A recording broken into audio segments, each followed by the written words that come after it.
All right. Hey, welcome everybody to another episode of Peach Pit. This is our week 2 preview episode of the 2024 season, leading into the first couple of events here in the PCH district.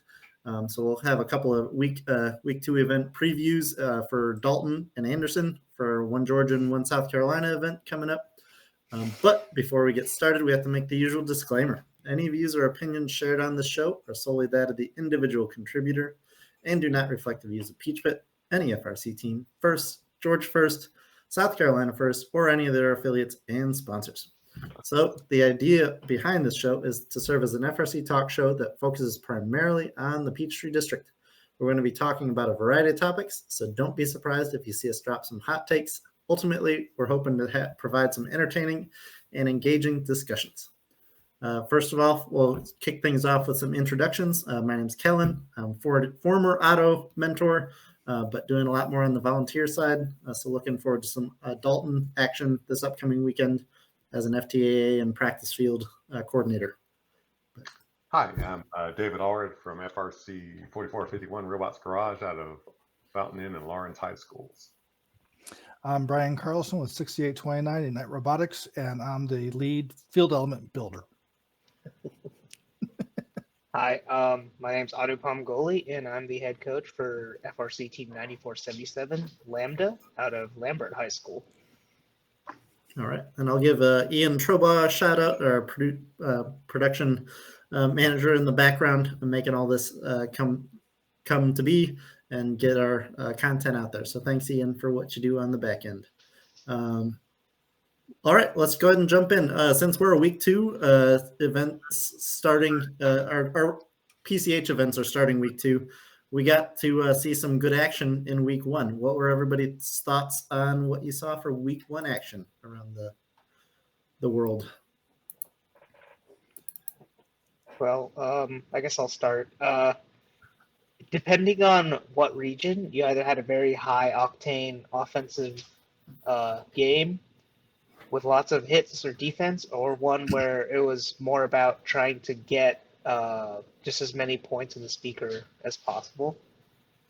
One thing that I found interesting was it was very common to get the melody RP or the shooting RP.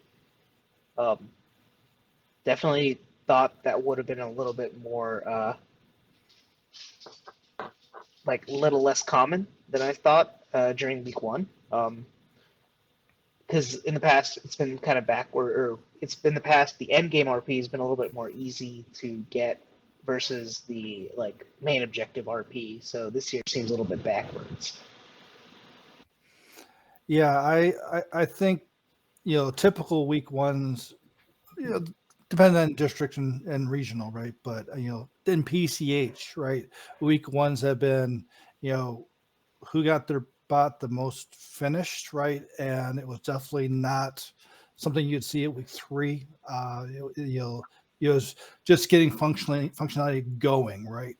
And I think the kit bot this year has really changed that dynamic where you have to be at a higher level at week 1 just because of the fact that those teams that choose the kit bot, if they take advantage of that time and do driving and everything else, they're performing a lot better than the past. Yeah, I was really impressed by the level of gameplay already in week 1. And historically, right, these games get better as you go. There was a lot of different strategies I saw in play, depending on your skill level, at the depth of field. It's a more better way to describe it. So there were people that were like feeding robots by shooting over the stage into the amp area. There was a lot of amplify shoot strategies. Not very many trapping strategies or trapping robots out there. There are a few, but it is definitely flipped. In game is tougher, and if you're not trapping, it doesn't seem to be worth it. I didn't see a lot of harmony, although there was some. So it's kind of like flip on its head. Yeah, I think it's curious to see how games develop year over year, or like expectations of games based off of prior year's games, which I think has a really interesting impact this year because we saw a pretty low defense year last year. But in that, there were obviously teams trying to play defense, but it had a pretty low impact and didn't end up playing a big role down the stretch. I think we've already seen a lot more effective defense out of the gates this year, and it's something I don't think is really going to go away. It's easy enough to play defense right there at the subwoofer for sitting right in front, just to disrupt teams as they come to shoot. So that's really going to put a lot of importance on driving up, getting to your spot, and shooting as fast as you can before defense comes to disrupt your shot. But it's also, the game is also really interesting in that I think you're not going to watch 3 events and come away with the same conclusion. That the outcome is very, very, very dependent on the robots at that event for what strategies are going to work and who's going to seed number 1, because they do have a trap mechanism, or they're by far the best speaker scoring robot, or they have a really good amp robot. I think we're going to see some really interesting combinations develop through the year to see what winds up being successful. And I'm really looking forward to seeing the combinations of PCH robots we see at these early events, but also to see how those strategies are developing as we go throughout the season. Yeah, I think in their week, our reveal night, I didn't know if this game would kind of devolve into a triple offense, but after watching it played a lot more, the defense is going to be viable in a variety of ways all year, although you still could play triple, but triple might be a feeder robot, kind of like all the way back to 2012, where on the basketball court, you'd have one person down there feeding the 2 shooters up front. Right. So That's there's kind of all what types of different ways to play this game, and it's going to be interesting to see how it works out. Yeah. That's kind of what it reminded me of, was 2012, seeing the defense robots in that game play against the Fender, or like you said, feeding the other Alliance members. It kind of seemed like that way watching some of the defensive strategies in week 1.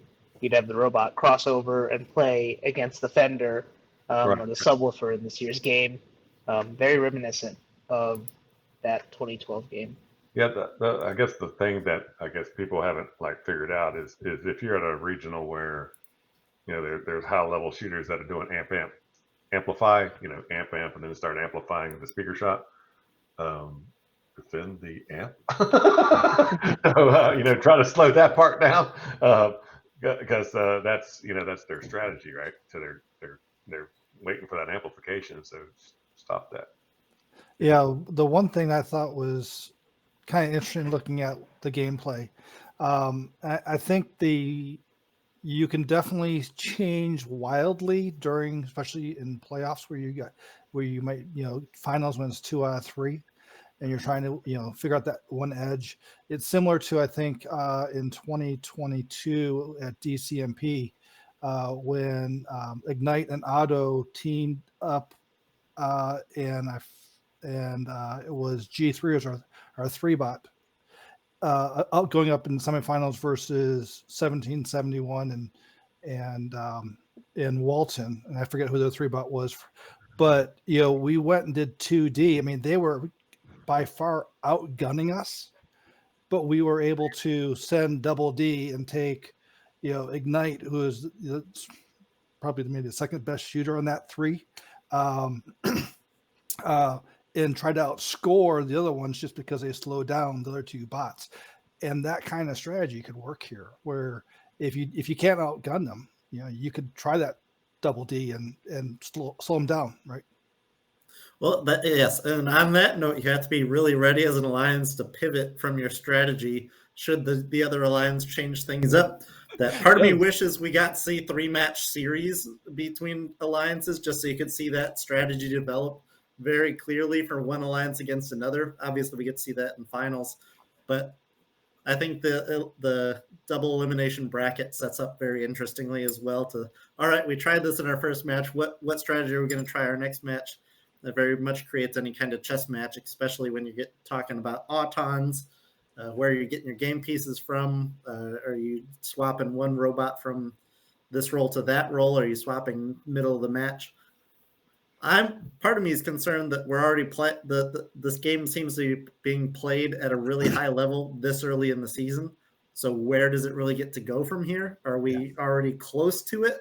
But I really hope I'm proven wrong, and that we get to see some really cool strategies develop through the season on how teams are using their alliances most effectively. Yeah. You can mix it up for sure. There's a couple different ways I think to play this out.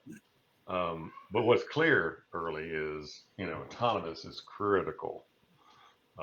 If you're not doing well in autonomous, you're playing from behind, and then amplification is going to be critical as you go forward, assuming that you have other good shooters with you. Now, so in early weeks, right? I saw a lot of people like even Jack of the Bot was just they didn't amp anything; they just bam, bam, bam.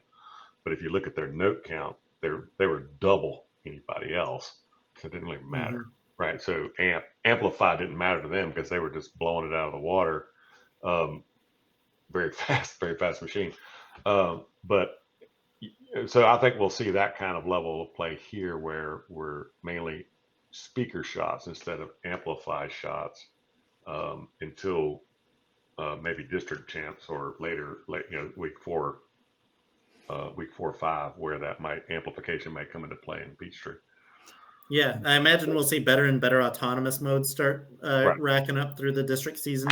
But yeah, to find a really solidly constructed alliance where you can really start developing some better strategies together. But and so on the end game, right? So if you didn't plan for trap, it's not something that you just tack on. I'm assuming it would be easier at this point to tack on a harmony style climb. If you want to climb with a partner on the same chain, I mean, I think would be a valuable thing to think through. Yeah, but and be training your human player for. Oh yeah, your ring toss guy. Yeah, the one thing I'm nervous about with this game is I hope we don't get into last year's DCMP where if you're not getting 4, you're losing ground. And with how we're getting 3 now, more and more teams will be getting there. I mean, there could be some teams that'll be trapping, right? But everybody else that doesn't have to trap, if they don't get their 3, they're going to be dropping back. I hope that First doesn't wait to Worlds to potentially adjust that and for DCMP raise the bar a little bit, just because the fact that you sort of separate the teams a little more, and so those that sort of instead of getting 20 they get 25, they would rank higher than the teams that are getting 20 basically. But I don't think they will, though. I mean, even in 2016 they didn't raise until they got to Worlds, so we'll see. I mean, it kind of reminds me, though, especially with Peachtree, like if we go back to 2019 and the ranking game there, very few teams were capable of getting the Rocket RP. But several teams were able to get the 12 points end game RP. So I don't see it playing out any different than that. I think last year was more egregious with the amount of 4 RP matches we saw. Especially at World Champs, it became a matter of strength of schedule more than anything because 4 RP was so common. I think this year, with the climbing RP being a lot tougher, there will be a little bit more of a differentiation there in the rankings based on skill. Yeah, so we'll have to wait to see how Peachtree plays out with the number of trappers, but at District Champ, right, if you get 3 climbers in a match, there's your rank point. Mm-hmm. So, so that could come into a little bit of the luck of schedule if you get 3 climbers. And hopefully by that time, people will be capable of climbing. Whether they use it or not during qualifications might depend on that rank point. Because otherwise, people are just going to stay out and shoot and park a lot. Wasting time. Well, not wasting time climbing, but they probably won't climb as much unless there's a reason to do it for rank point. Yeah, and clearly those robots that have the dual threat of trapping and either amping really well or shooting really well, those robots control their own destiny for just being so good at the ranking game. if you can do two of those things really well, you're going to be at the top of the rankings, especially early on in this district season. Oh yeah, for sure. But yeah, playing the game smart is really going to pay off. Because scoring an amp shot is 1 point, scoring a speaker shot is 2 points, unless it's amplified and you're scoring 5 points. So you can score a silly number of just 2-point shots, but the other Alliance, if they're playing smart, they can score as little as half as much as you have and still outscore you just because they're playing the game better on the amplification side. So I'm really curious to see what alliances really get their game together, just because you get so little time together to really start melding and meshing to figure out, all right, what role are you playing? What role are you playing? And really meshing as an alliance within a couple matches to make any run at it. Right. Yeah. All right. So with some strategy comments there, any robots that you all liked out of week 1? What was it? The one that I had listed, I can't remember now. But 6147. 6147, yes. I think every team should strive to build this robot. Well, I make this a Yes. thing. you want to start over. Hold on. Everybody in PCH, stop what you're doing and build this robot, please. Ignore that. Well, so IHOT, restart again. well, okay. So at kickoff every year for my teams, when I was on auto, we did this, and then I did this here at Lambda. I start with a presentation that's called Simple Effective Robots, and I list a couple of examples. So my favorite one up until now probably is 2481 in 2016, where it was just a simple little ground pickup and shooter that was tall, world champs, right? And then G3 in 2018 was just a very simple. You could have built that robot with a hacksaw type of and a drill type of robot. 6147, very, very simple robot, tall, ground pickup, and static angle shooter that can also do the amp and can do the trap with a climb. Well, they do the trap all 3. Yeah, they can trap all 3. They climb up, trap. They can do all 3. They don't just climb. It's not an in-game strategy. It's a fill it up strategy. Yeah, it's a teleop strategy to trap. Right. But I think I don't know if Triple Helix is played yet out of Chesapeake region, but that's what their strategy was as well. But they didn't have a fixed. Yeah. I don't think they have a fixed angle shooter. They're a trap amp robot. Yeah, I don't think they shoot at the speaker at all. I think they're No, pure I think amp and they trap. took the bold move and said, "This is our game," which it takes a leap of faith to do that. And Triple Helix is always very effective at what they do. And so I'm interested to see how their season progresses, right, as a specialist. Mm-hmm. Yeah, I think there's an interesting role there to say, like, I'm really good at amp, but if I need to and we're on an amplified cycle, I can go and do a simple layup and get a bonus 5 points in there, and then get back to the amplification cycles and really specialize there. But yeah, out of some interesting curiosity, opportunities. Did you see the 45-second cooperation? How frequently was that happening? I'm not sure. Putting the amp note in, Yeah. And both alliances doing it. I was looking at that. The percentages vary. That's a strategy. You can see people playing and not playing. So I saw it as has like 70% of the time. So they got like a 0.7, and some people like a 0.1. And some people are doing it. Some people are just like whatever. Okay. It seemed like co-op was not very. It doesn't seem as worth it as it has been in previous years. Like last year, the change from what was it, 5 links to 4 links was a big deal. But this year, you just get the cooperation point, which is like a tiebreaker, but ranking points are still the primary way of ranking. Yeah. Well, with so many shooting RPs available to teams, and you don't have the trap yet, right? Even when you get the DCMP, you're going to have a clump of bots that are just really good shooters and can't get the trap, and they're all going to rank together. And the ones that do the amp for the cooperation, they go to the top, right? Yeah. Yeah, that's where it's always interesting to see how those cooperation or ranking point metrics wind up translating from quals matches to playoff matches. Where like this year, you're doing trap loses a little bit of value just because you're not there. There's no bonus point associated with getting everybody up at or the 15 points or whatever it is. Mhm. For climbing. Obviously, you get the points associated with it, but there's no bonus that's replacing what had been the RP. So it's always interesting to see how teams play those ranking point games and if they wind up translating well to playoffs or not. Because like in 2015, you could have a robot that was super good at stacking co-op totes in the middle of the field.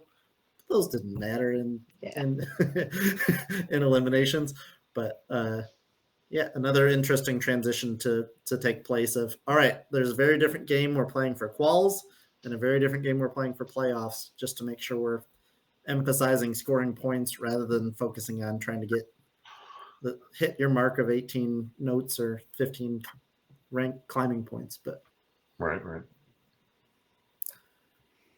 let's see. So some, I guess, strategies that were successful in week one. I think defense was one of our more noted strategies. Any thoughts on successful defense strategies this year? First of all, you need to find a picture or a video of 9452. This is the funniest defense robot that I've It's seen. great. It was great. Smiling. Enjoying its job, Yeah. but while getting pelted in the face with notes. Yeah, that one. Yeah. It seemed Yeah. like. Go ahead, Brian. So yeah, I was watching one of their matches, one of the playoffs ones, and they blocked 4 shots, and they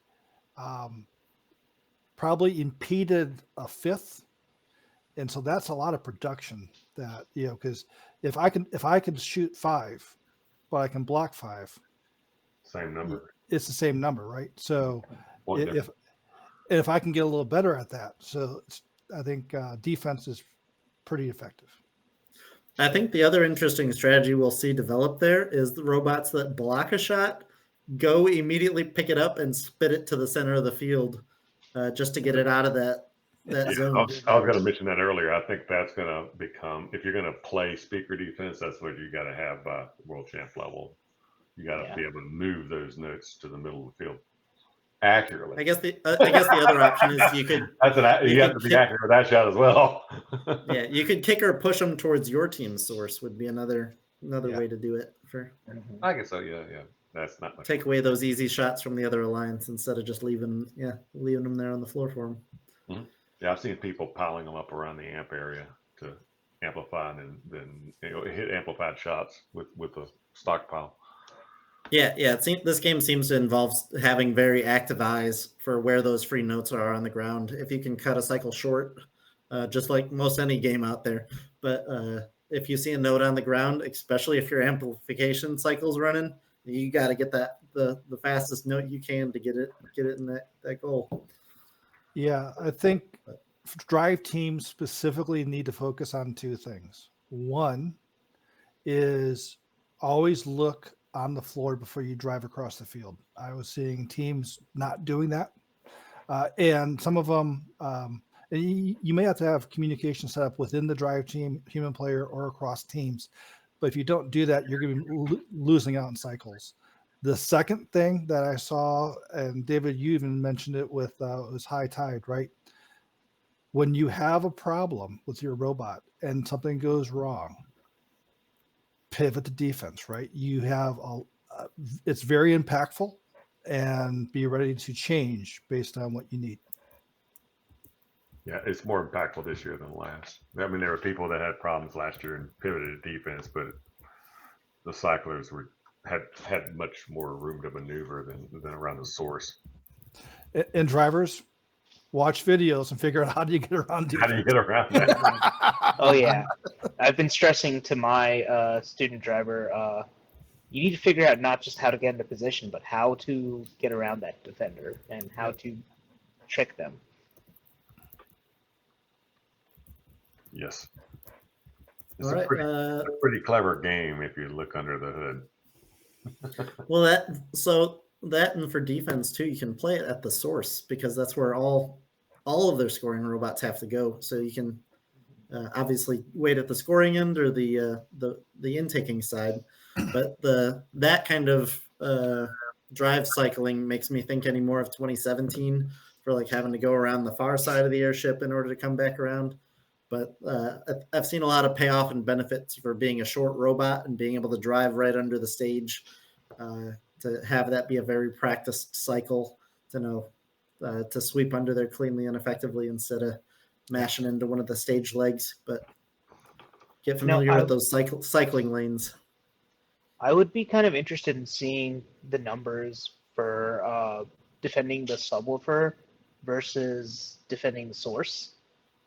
If one's more effective than the other, or it depends on the robot, right? If your opponent's it just depends on your opponent. Getting from right. Like if their subwoofer robot's defense at the subwoofer will probably be the most effective, but if they're longer range shooters, defending at the source would probably be more effective. So, which means you need to scout where they're shooting. Right. Mm-hmm. Yeah. And are they short? Are they tall? Are they fast? Are they slow? Are they? Yeah. What's their drivetrain? The one commonality I found with all those, their drivers weren't up to speed on the rules, and they were getting penalties. What penalty did you see mainly? So going into the source, they would engage and they get in the pushing match, go back into the source, and so you were getting penalties that way. And same with the subwoofer. Getting too near the podium. They're getting too near the podium of the and as they're trying to do stuff with the source area to get a game piece, right? If they're in there and you hit them, they're getting penalties. I've seen that flagged a couple times. On your favorite bot, it's like they stopped 5, right? But they took 3 penalties at the same time. So be aware of the rules and make sure you play aggressively, but don't get close. You gotta play smart. You gotta play smart if you're playing defense. Be aware of your robot's position. Oh yeah, at all times. Spatial awareness. Yeah. Right. Right. But when we get there and start driving and coaching, I'm curious about some sight lines. The diagonal across to the source, and a lot of notes left at the base of your own driver station. They that's probably hard to see. Well, yeah, and I think a lot of teams have at least seen how hard it is to see through their at-home trap or stage.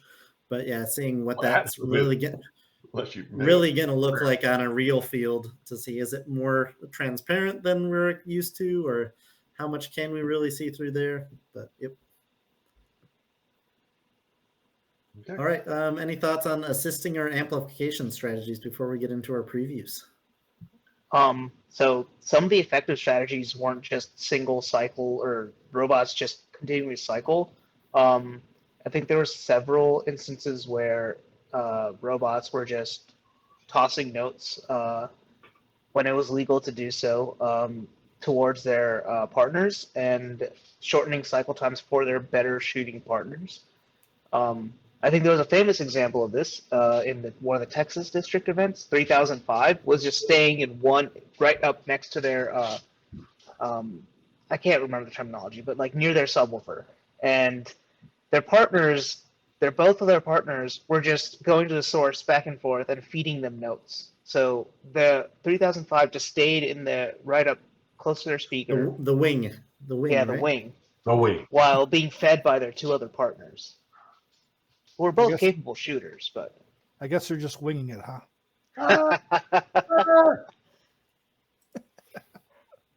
But it seems like especially I think David alluded to this. Like as you get into championships, it's going to become important not just to defend, but also be able to assist while defending your teammates. The one thing I saw that was very interesting, and that was Auton. And so in playoffs, since we're now in a double elimination format, right? And it's best of one up until finals.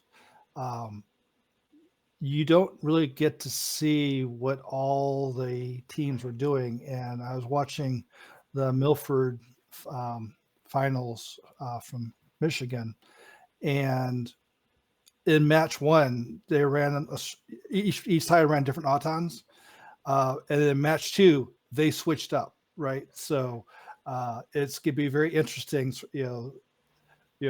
What are you gonna do? I know what you know that I know that you know, right? And Yeah. In match one, nobody got almost anything. Match two, they're like snagging and smurfing them, right? Mm-hmm. That's why 2006 was one of my favorite games, just because you could do defensive runs across the other side of the field and try hitting them while they're shooting. But it was very much a chess match to try avoiding the defender that's rocketing across towards you to then still get to your spot and get some clean shots. But I think it's incredibly impressive, the Auton runs that we're already seeing at this point of the season. I'm very curious to see how it develops. I imagine we're going to see some camera tracking to know, like, hey, I was going there for a note, but it's not there anymore, or it looks like they're going to beat me to it. So I'm going to swap to go into that one. Mm-hmm. I think there's going to be some fun arms races there for who can outsmart the other alliance and think on the fly. Yeah. And I saw So- 973 do a midline clear auto. Yeah, I was going to mention that autonomous mode was really smart because rather than like going back and forth to pick up and shoot, they're just picking up, driving, and just putting them out of the way onto their side of the field, just to prevent those from being picked up by the other alliance. And then in New England, we already saw in one of the finals matches, two robots from the opposing alliance going for the same exact note in autonomous and crash into each other. Oh yeah. So, But it's so awesome with April tags is that even after that much contact, they're getting right back to the sweet spot they want to shoot from underneath the speaker to get their layup and then come back for another. That is just so impressive to see, especially from my days back in the early 2000s of how basic some of the autonomous modes were to see how complex some of these are. It's really cool to see. The technology out there now is crazy. Mm-hmm. All right. I think there's some fun stuff for amplification we could get into, but I think it's really just a optimization game of, all right, we're amping, but how much, just doing that in coordination with, all right, we're amped. All right, now speaker, now amp. Let's now see speaker. what happens in Peachtree and just go from there. So some of the regions had or some alliances had the strategy of stockpiling, either stockpiling misses or just having the third bot, who maybe isn't the most accurate shooter, just running cycles to stockpile notes in the wing, and then when it's amplification time, just shoot, pick up, shoot, pick up. So just timing that right. Yep. Mm-hmm. I think early on we discussed that strategy, but to actually see it play out. Well, that's exactly why they put the 4-note limit on that 10 seconds. Yeah. That would have been fun to see a big stockpile go through of 6 or 7 notes. Oh, yeah. And you have to be careful about timing your amplification, because there are also several instances I saw in week one where they pressed the amplifier button, but one robot maybe was able to score, if that, at times. So you have to really work with your partners to wait for, you and another robot to be ready to shoot, press that button, and then get those amplified points. Yeah, you got to be really quick with your button press. Wait for the shot to actually go through before you press the button. But press it fast.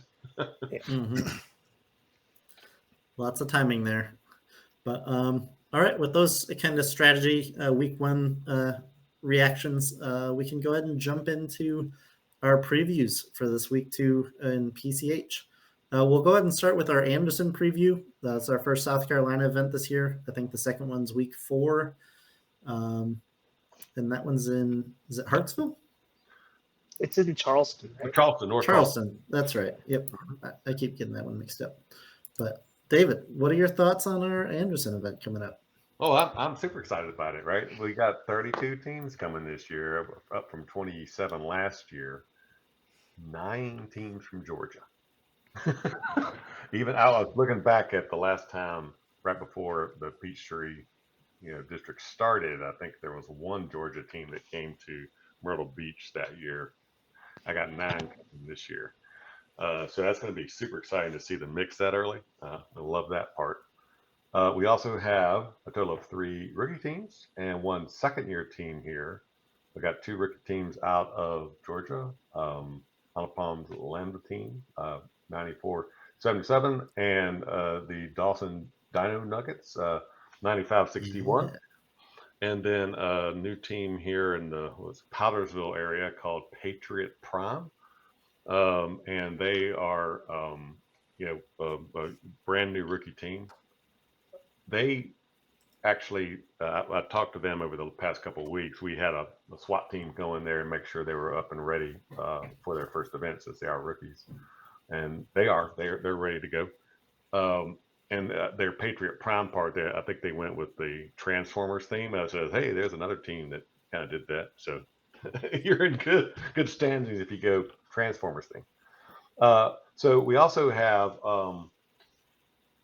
5 of the 6 spots from the winning and finalist alliance will be back. 1102 is the one lone robot that's jumping the other way into Georgia from South Carolina.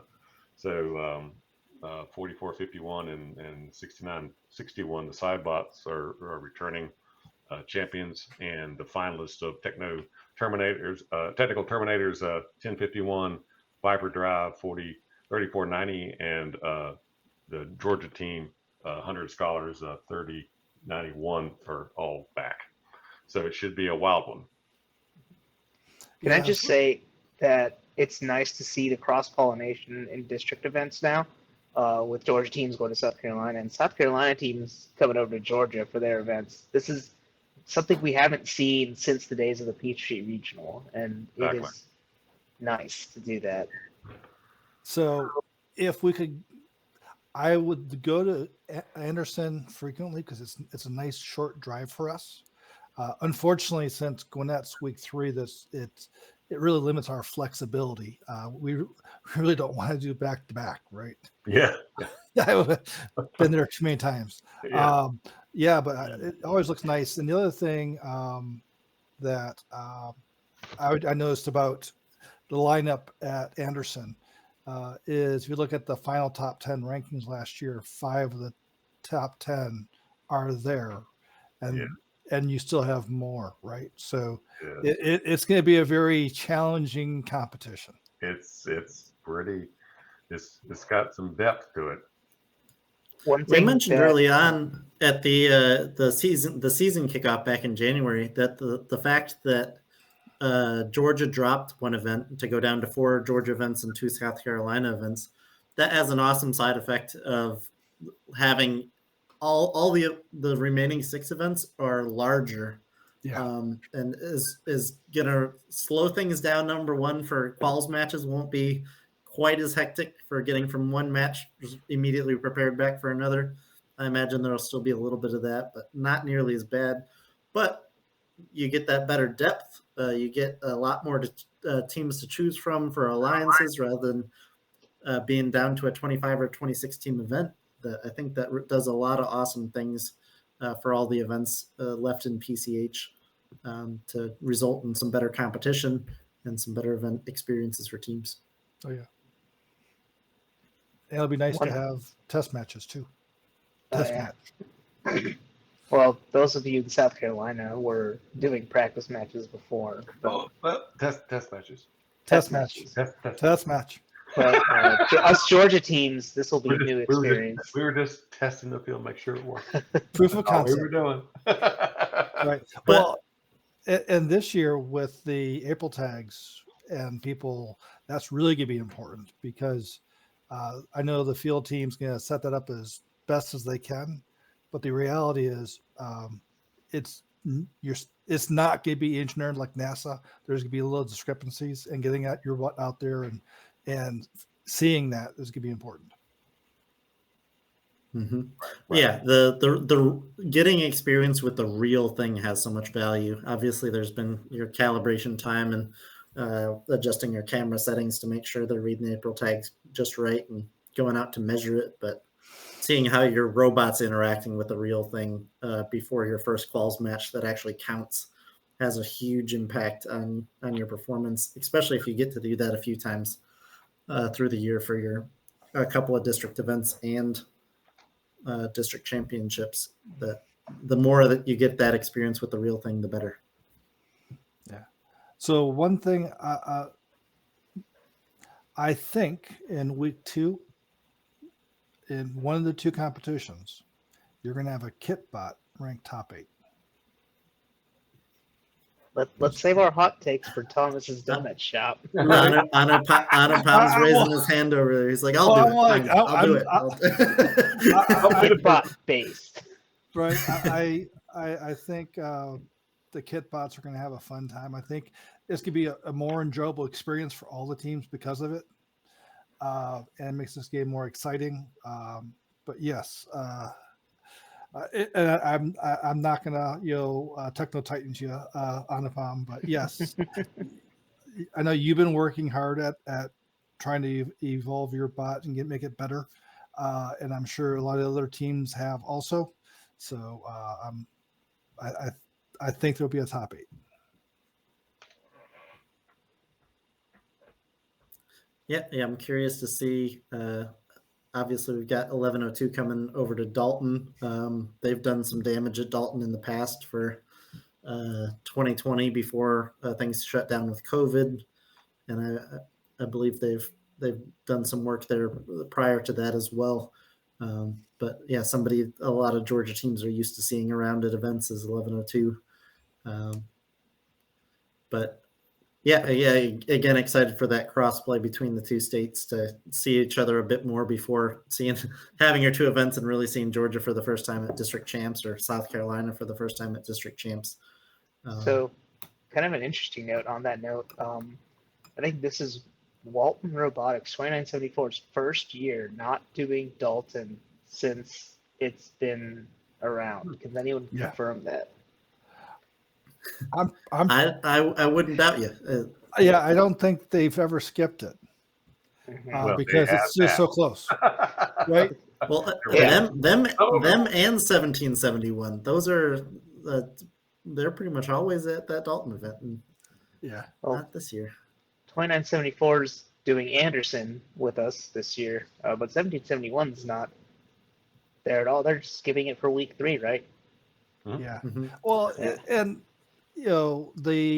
especially the 10, I think there's 9 or 10 Gwinnett County teams right now, and when there's a team, an event in Gwinnett County, it make you sort of need to take that one because no travel, a lot easier and everything else. And then being week 3, it really makes it hard to pick a 2 and 4 because you don't. If something goes wrong at your first match, you're probably not going to have any time to fix it, let alone trying to make it better. So David, next year, if we add week 1 and that was maybe Anderson, right?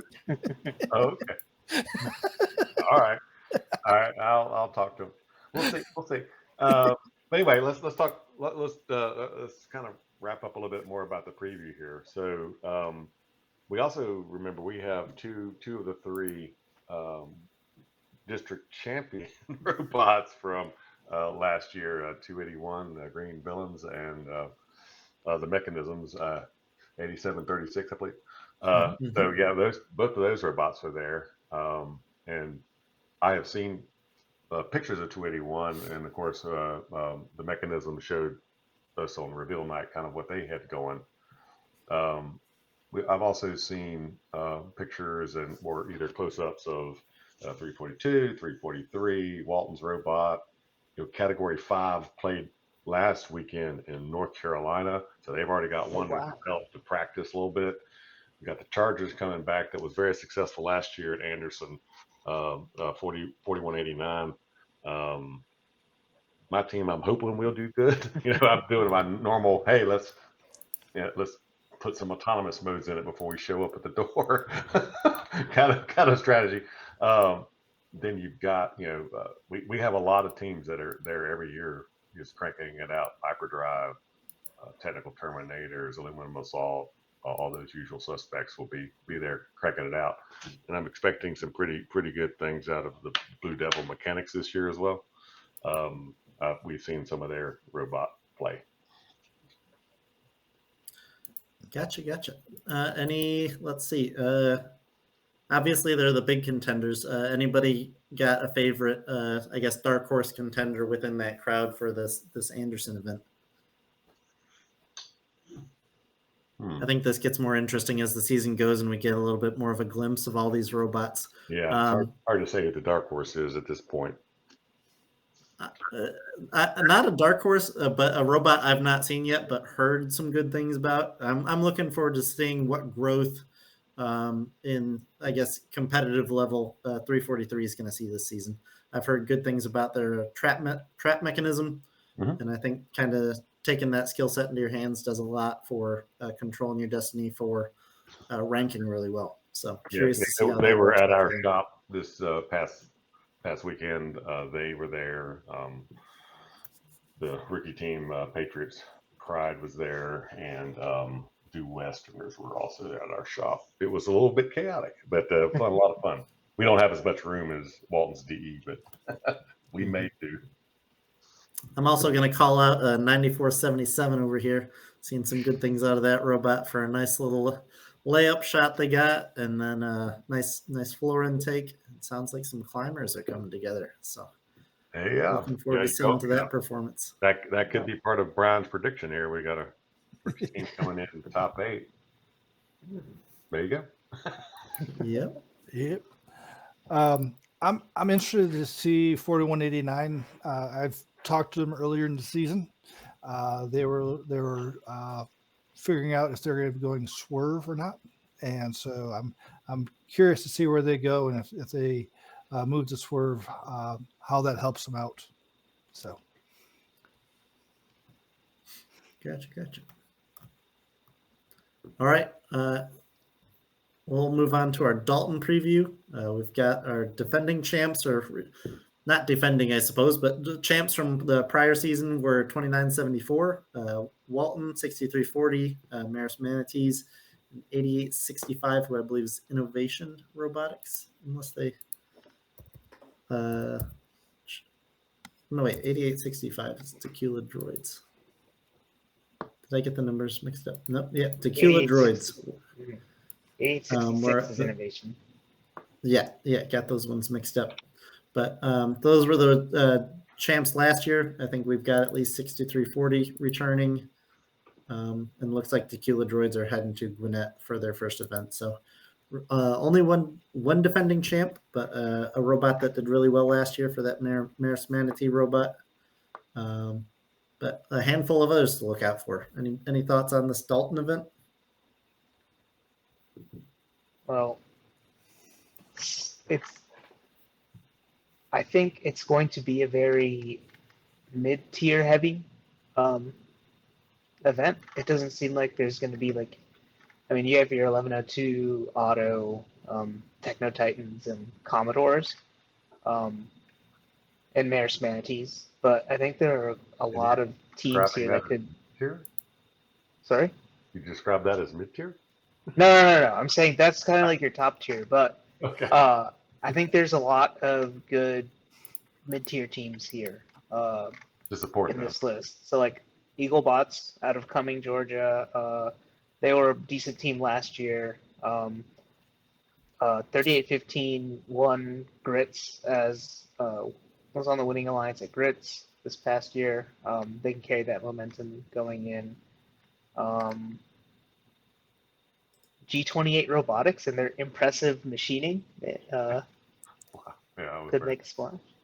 I'd also be curious for Avengers for Alliance Academy for 7451. They've got a nice looking intake. I've not seen their robot in action, but it looks like they got the robot done with some time to work on some practice and refinement. So very curious to see how that robot hits the field. Yeah. I'm sort of 6919 Commodores. Be interesting. They've been on quite a tear recently. The past 6 district qualifiers they've won. So we'll see if they can keep that up. That's a pretty high bar for them to set. And it's the field may be more middle tier heavy, but there's still a lot of good competition at the top, and that middle tier is not that far behind. So.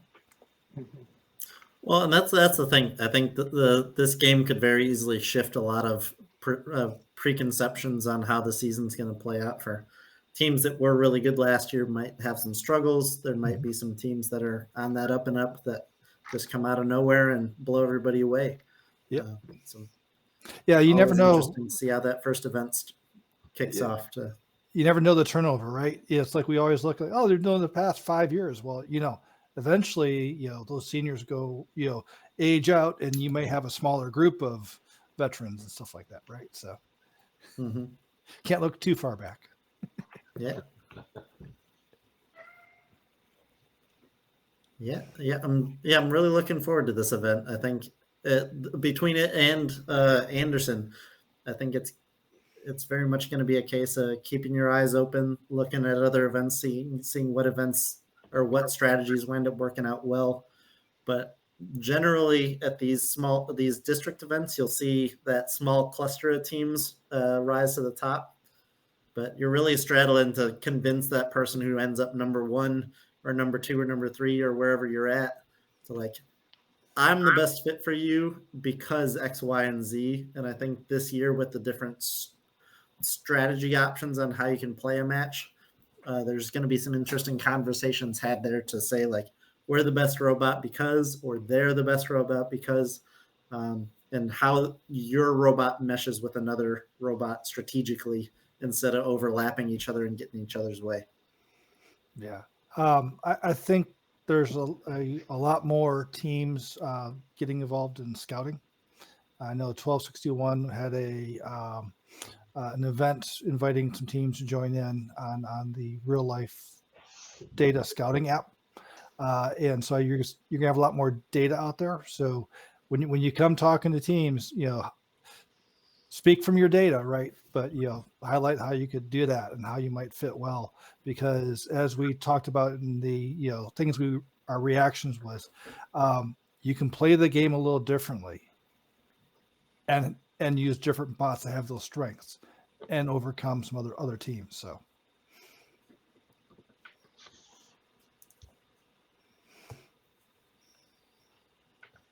Yeah, I'm very interested to see. I think it's a lot of fun putting those wagers on the table that we had right at kickoff just to see how wrong we were, or if we were actually.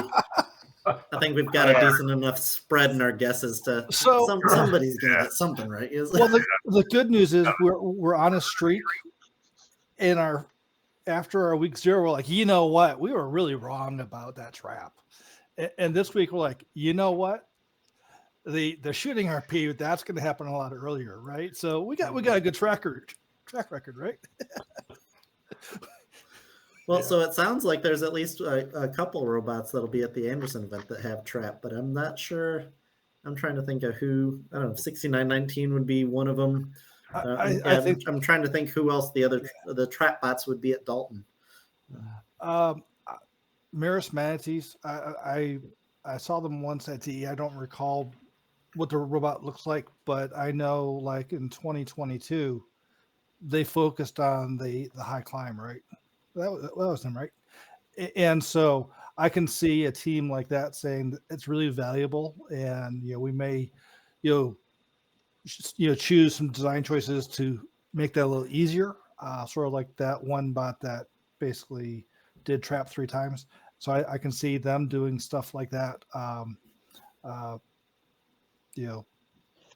haven't seen anything from Techno Titans. I haven't been over to Walton much this year, so So it'd be interesting to see where they go with it, because after the progression they made last year, I could see trying to stretch their legs a little bit more, trying to do something more challenging. Yeah, it's always interesting to see how those teams on the kind of the ramp up, if they try biting off a little bit too much or just the right amount, or to see what that growth pattern looks like is pretty awesome to see for these programs. Well, let's see. We any wagers we want to get down for Thomas's Donut Shop over here? I know we had our ones from the beginning of the season, trying to guess how much the trap would get scored, how early we would see an ensemble, how early in the season we'd see a melody, and then when would we see our first 4 RP match? Well, I would definitely want to change my prediction for melody and ensemble after seeing week 1. Yeah. We had that reversed. My question is, who's going to get a melody first, Anderson or Dalton? Yeah. Basically, who gets quals 1 going first, right? Mm-hmm. Well, you can coin flip it and be half right? One of us will. Yeah. I think we're going to see a trap RP.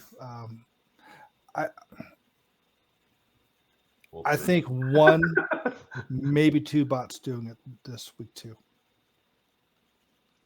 I think. Sorry, I was going to say Anderson might be the most likely suspect to see the ensemble from the supposed trap capable robots, and if you have a trap and a climb, you just need 1 more climb. So that can happen in quals with luck of the draw. Mm-hmm. But yeah, I'd put my money on the Anderson for at least being aware of more trap robots over there. We could very easily be wrong on that, but yeah, hidden trap robot somewhere. Yeah, comes out of the woodwork. So let's see. We had I think another thing we were all rather wrong on is when will the first 4 RP match take place, and the earliest guess was week 4, so a couple weeks in. But I would imagine we see one, at least a couple this week too. I think it's going to be scarce, but I think it's I think I don't know about this week. I think there could be 1 4 RP this week. It would have to be a match with a trap bot and 3 very competent shooters. Yes, 3. It'll need to be 3 shooters probably early. Yeah. Mm-hmm. Yeah. I think there are decent chances of that. Yeah, we'll see. But yeah. I'm very curious to see what the depth of field looks like. Yeah. Very much scheduling. The schedule algorithm. RNG, baby. Yeah.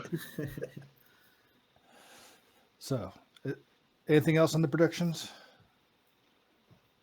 How many donuts did Thomas eat this last week? Yeah, I heard he's in a donut coma right now, and that's why he couldn't make it. Yeah.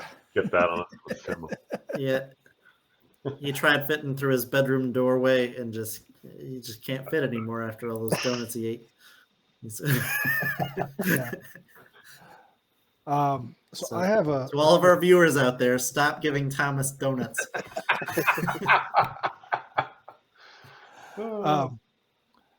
So here's a question. How many points do you think you need to score as an alliance to win like 70-80% of the time? Ooh, that's a good one. What is the average alliance for? Right. So, if you scored 50 points, do you think you would win 70? Yeah, I think so. I'm pretty sure. Yeah, because I think the closest parallel to us would be the first North Carolina district event that happened this past weekend, and we saw they were winning scores though, like 49, 40 in playoffs. So Yeah, because one of the reasons why I look at that is, if you can go like 8-4, that's 16 ranking points, and if you can get, a couple extra RPs, you're up and around that 20 score, and a lot of times that puts you, in a good spot to be an alliance captain, right? And so those scores go up over time, right? And so so 50 sounds about right to me. Mhm. So the more you could do of that 50, the easier you give your chance to win. Yeah, I think I was looking at some stats and early on, and the average. What I do, I add up all the robot scores, right? Divide it by the number of matches and divide that by 6 for the average robot. Right? Mhm. It was around 14 or 15 points. Now, of course, I haven't looked at it with some of these recent events that just finished, but that was kind of an early indication. Yeah. All right. High score week 2. Ooh. Ooh, good question. In the 80s? I'm gonna say 80. Yeah. I think I'll go like 93. 93 and a half. Price is right. I'll bet $1.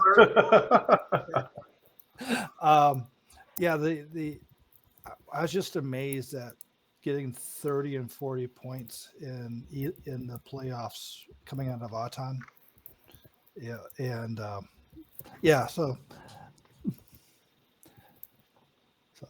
so Kellen, where are you at? I'll be optimistic. I'll go right at 90. That doesn't give me much breathing room to get beaten by your scores. But if I should be asked for a number, but just without having the others on the board, I think 90 is going to be my. I think it's a little bit optimistic, but I think PCH has some good robots to show off. And well, I think what it takes is your tuning. Yeah. The shooter and you're aiming. Unless you're just a subwoofer robot where you just jam it up there. So the subwoofer robots might actually be the ones that are scoring the higher counts. Yeah, Early. it's going to take 2 robots that are doing multi-note, right? So sort of like you need that bump side last year. This one, you're going to look for that robot that can do extra than the first 4 in front of you. Mhm. And then you just need to have, if you're doing 2 teams doing that, I'm assuming would be fairly consistent shooters. And then you need just reliable, number 3 bot. Right. And I think you get there. Okay. Yeah, I definitely think it's going to come in playoffs.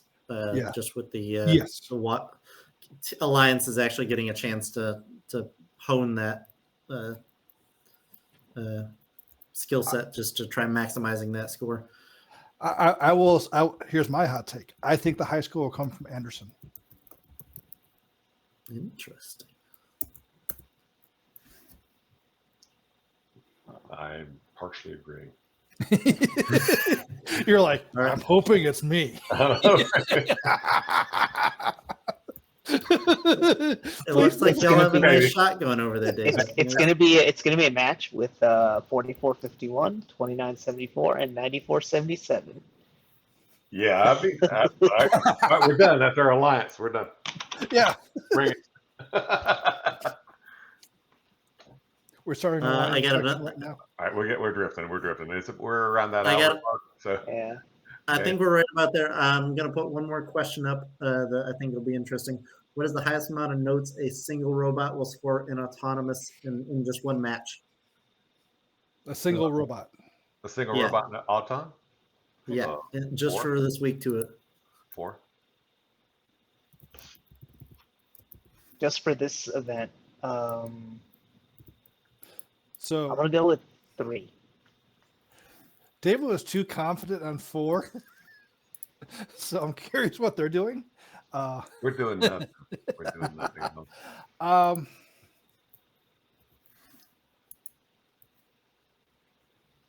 think Because what? 3. You think 3? So you really, yeah. I think David hits an interesting, hits the interesting line because there's the 3 right there to start with. That 4 is a sensible cap. Yeah. Yeah, it's hard to justify going for 5. Oh yeah. I think we'll definitely see a 4 though. Yeah. I just think it's too early and there's not enough tuning for 4 to hit. Yeah, They'll pick it up and shoot it, but I don't think they'll score it. Test matches. All right, how about this? If somebody gets 5, comes to me at one of our competitions, I'll give you a donut. The motivation is there. There you go. I didn't say what kind of donut.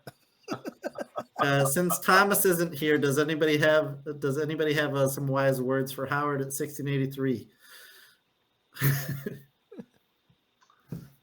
Howard, you're totally doing enough. You're okay. Yeah, you're doing great.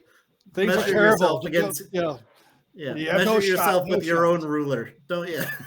You have no shot. No. Right? My advice to any team is play the robot you got. Yeah. Not the robot you wanted. Yep. And and be honest with pit scouters. Don't say Be honest. When you strategize pre-match, look at your entire alliance robot abilities. Don't just assume that one is going to play defense or one is going to score.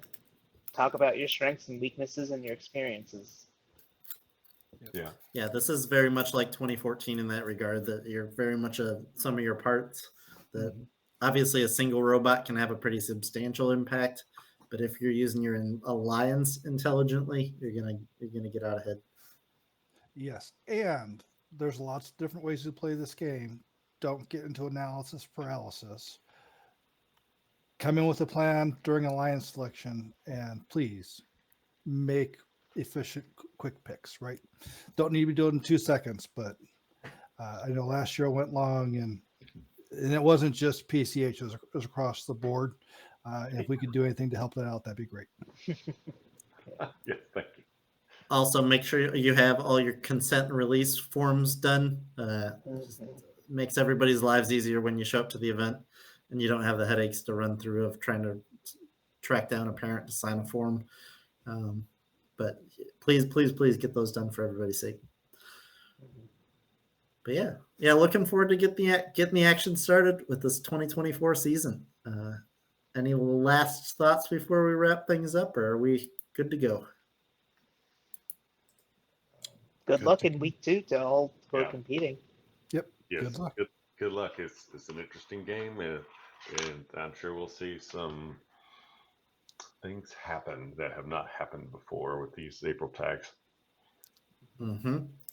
Yeah. With that said, good luck, Brian, or it's not Brian, David, Anupam, and Ian, our producer, with your teams competing this weekend. Thank you. Thanks. Keep your robots in one piece if you can. But good luck out there. Say hi to us if you see us. All right. Well, with that said, good luck out there, PCH. We'll see you on the next episode. See you out there. See you.